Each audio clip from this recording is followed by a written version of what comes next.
Hi, this is Jaya. In this video, we shall see the summary of My Grandmother's House, a poem by Kamala Das.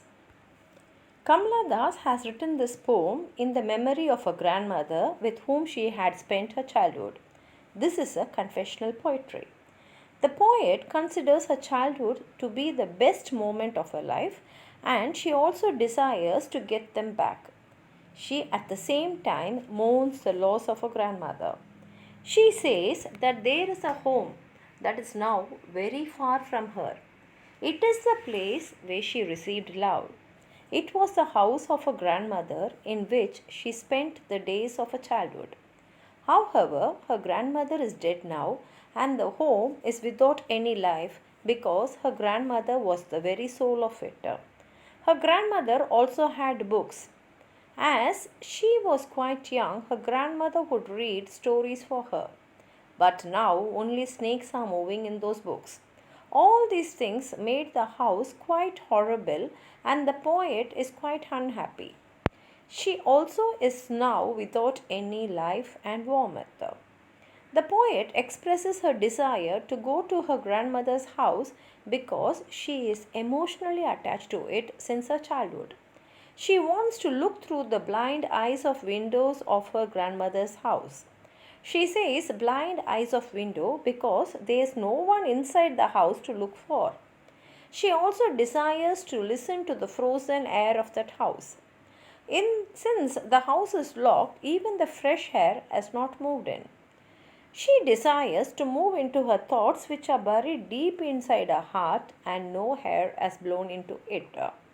The grandmother's house is a sweet memory which she recalls.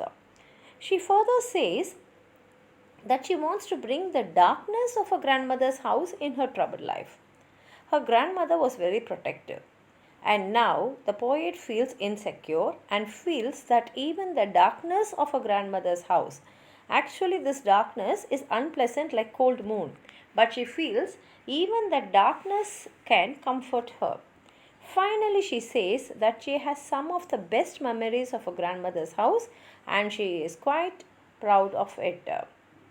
Now that she has lost her grandmother, she begs at strangers' doors for love.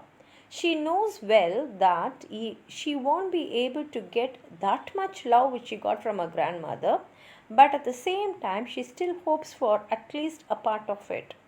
She ends with hope and despair. Let's see what she has written in the poem. There is a house now far away where once I received love. That woman died. The house withdrew into silence. Snakes moved among books. I was then too young to read, and my blood turned cold like the moon. How often I think of going there to peer through blind eyes of windows or just listen to the frozen air. Or, in wild despair, pick an armful of darkness to bring it here to lie behind my bedroom door like a brooding dog. You cannot believe, darling, can you, that I lived in such a house and was proud and loved. I who have lost my way and beg now at strangers' doors to receive love at least in small change. She ends the poem here. It's a very simple and beautifully written poem. If you have anything more to say about this, please write it in the comment box. Like the video, share it with your friends, and if you have not subscribed my channel, please subscribe and support. Thank you.